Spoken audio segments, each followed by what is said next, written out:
খোমলুঙের এডিসির নতুন সিইএম হিসেবেই শপথ নিলেন Runiel Debbarma. Tripura tribal area autonomous district কাউন্সিলের প্রশাসনিক স্তরে এক গুরুত্বপূর্ণ পরিবর্তনের সূচনা হল।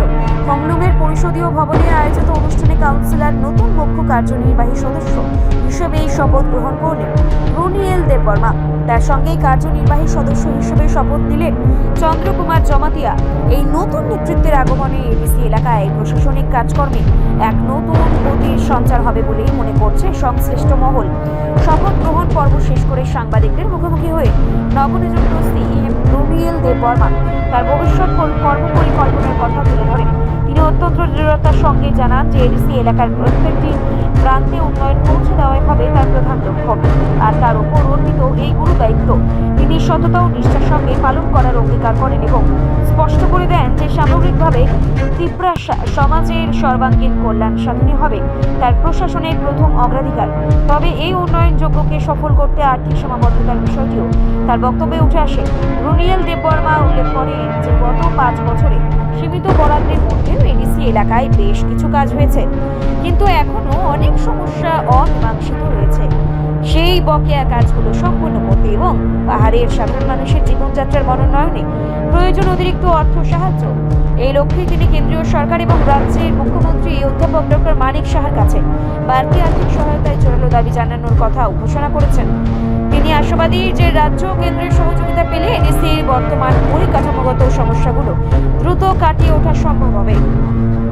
নতুন এই প্রশাসনিক যাত্রার মধ্যে দিয়ে এডিসি এলাকায় জনসভার এক নতুন পরিষেবা তৈরি হবে এবং প্রান্তিক মানুষের আশা আকাঙ্ক্ষা পূরণ হবে, এমনটাই প্রত্যাশা করছেন খোমলুঙের রাজনৈতিক নেতৃত্ব। তার এই বক্তব্য থেকে স্পষ্ট যে আগামী দিনে আর্থিক সংকট কাটিয়ে উন্নয়ন ত্বরান্বিত করাই হবে নতুন সিইএম এর সবচেয়ে বড় চ্যালেঞ্জ হিসাবে এই কাজটাকে ভালো মতে সিরিয়াসলি এবং ট্রান্সপারেন্সির মাধ্যমে আমি পালন করব এবং যতটুকু আমরা লিমিটেড ফান্ড পাচ্ছি এটার মাধ্যমে আমি কাজ করব এবং বাড়তি ফান্ডের জন্য মুখ্যমন্ত্রীর কাছে, গভর্নমেন্ট অফ ইন্ডিয়ার কাছে আমরা আবেদন রাখব। আমাদের বুবাগরা আছে, ওনার সাথে সবাই মিলে, আমাদের এমএলএ মিনিস্টার সবাই মিলে আমরা যাব এবং ফান্ডের জন্য রিকোয়েস্ট করব। আর যে লিমিটেড ফান্ডের মাধ্যমে যে কাজ করছি আমরা গত 5 বছরও করেছি, এই 5 বছরও আমি যে সিএম দায়িত্ব পেয়েছি এটার আরও বৃদ্ধি হারে বা আরও ভালোভাবে করব। কারণ কি গত 5 বছরে অ্যাডমিনিস্ট্রেশনটাকে আমি জেনেছি, সব বিষয়ে আমি এক্সপিরিয়েন্স হয়েছি। এই এক্সপিরিয়েন্সকে কাজে লাগিয়ে এবার সিএম পদ যেহেতু পেয়েছি আমি দায়িত্ব পালন যে ভালো মতে করব এবং সব জনগণের জন্য কাজ করব, ত্রিপুরা অঞ্চলের জন্য কাজ করব, অঞ্চলে আরও উন্নতি ডেভেলপমেন্ট করার জন্যই কাজ করবো এই লিমিটেড ফান্ডের মাধ্যমে।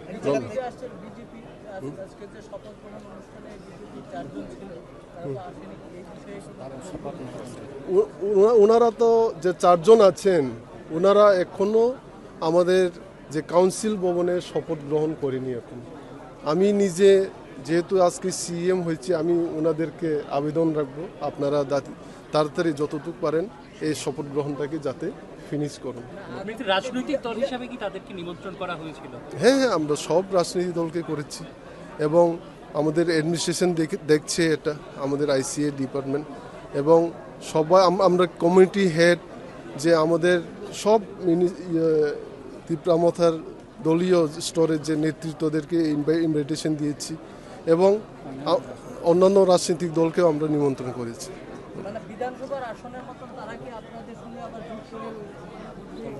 এটা আমাদের পার্টি হাইকমান্ড ঠিক করবে, পার্টির উচ্চ পদাধিকারীরা বুবাগরা ঠিক করবে, এটার জন্য এখনো কিছু কথা হয়নি।